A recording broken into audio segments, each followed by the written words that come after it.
In the quiet village of Umuaji, there lived a woman named Alaoma. For years, she carried the shame of an empty womb.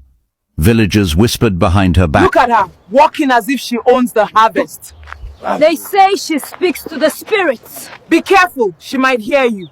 Some called her witch, some said her womb was cursed, some crossed the road whenever she walked by. Her husband, Okoli, was the only one who loved her truly, but before her tears could dry from moon to moon, Okoli died suddenly. The villagers' tongues grew sharper. Her witchcraft finally ate her husband. She brings death wherever she goes. Alaoma buried her husband alone. No one from the village followed her to the graveside. 1 year after Okoli's death, something the village never expected happened. Alaoma felt a stirring in her belly. Her womb, long mocked, was finally carrying life. The same people who called her a witch now said, "She is pregnant, for witch spirit. Abomination. No man touched her. This woman is evil." But Alaoma closed her ears to the poison. She carried her pregnancy with dignity, though hungry, lonely, and rejected. At 36 years, she gave birth to a son, a boy she named Chidubim. God leads me. Alaoma raised her son with her bare hands. She farmed under the scorching sun. She sold firewood. She patched one wrapper for 8 years straight. Villagers mocked, "That poor witch and her bastard child. Their poverty has a smell." But she held her son to her chest and whispered every night, "My son, you will become the man they said you could never be." And truly, Chidubim grew into a brilliant young man. He left the village and found fortune in the city. When Chidubim returned home the first time with flashy clothes and loud friends, Alaoma ran to him barefoot, smiling with the joy only mothers understand. But he stepped back.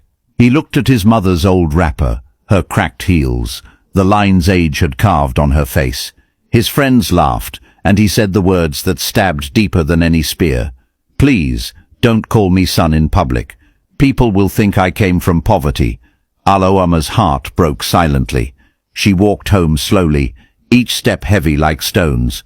She never told him she skipped meals so he could go to school. She never told him she sold her wedding beads to pay his transport to the city. She never told him she endured shame because she believed in him. One cold night after years of neglect, Alaoma's tired body finally gave up. She sat by the doorway of her mud house, looked at the moon, and whispered, "My son, may life never show you the bitterness it showed me." By morning, Alaoma was gone. No one cried, no one mourned. The villagers only said, "Finally, the witch is dead."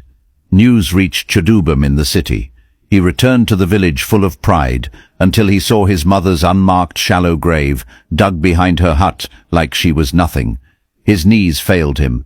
He cried until his voice broke. He begged the wind to bring his mother back.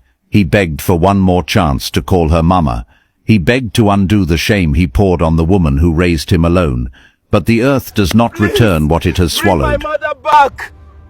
Just one more chance. Let me call her mama again.